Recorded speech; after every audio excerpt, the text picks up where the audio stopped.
तो आमर जो अच्छे जिला स्तरीय मत्स्य और प्राणी संपद मेला आज नवरंगपुर 2 दिन पे अनुष्ठित है। यही कार्यक्रम आम डिफरेन्ट आम जिला सारा जो मैंने मत्स्य माछ चाष हो कि कुकुड़ा चाष हो जो मैंने सक्सेसफुली कर इंडिविजुअल फार्मर हूँ कि एसएचजी महिला मैंने हूँ से आज पुरस्कार प्रदान करागला। जो डिफरेन्ट डिफरेन्ट स्टल अच्छी या मध्य सरकार जहाँ जहाँ योजना अच्छी जो थी कि अनुसूचित जाति और जनजाति चाषी मानक डिफरेन्ट डिफरेन्ट लोक मानक जो सब लोन्स दिया जाऊँगी कि इंटरेस्ट सबवेंशन स्कीम अच्छी से विषय लोक मैंने जानीपारे।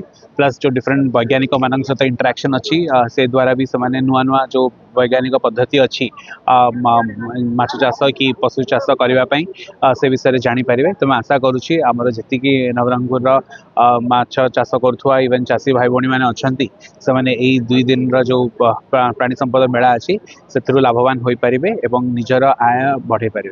आज मत्स्य पशु संपद विकास मंत्रालय विभाग तरफ नवरंगपुर जिले में आज 2 दिनिया मेला आरंभ होईची। डबल इंजिन सरकार यशस्वी मोहन माझी सरकार यशस्वी प्रधानमंत्री मोदी जी सरकार सबु बेले स्वावलंबी करने समस्त क्षेत्र में उद्यम जारी रखिंट। माछ चाष कुकुड़ा चाष बतक चाष छेली मेंढा चाष गाई चाष कर लोकंर केमती अभिवृद्धि हम क्षीर काढ़ी पारे माछ बिकी पारे कुकुड़ा पालन करें अंडा दिया कुकुड़ा करें तार बोलिक आज सचेतनता कराई। जो जो माने विशिष्ट चाष कर ख्याति अर्जन कर आज मानपत्र सहित चेक दिगला। समस्त अनुरोध तार आपण जिलावासी लाभ नियंतु तार आज मेलार उद्देश्य थी।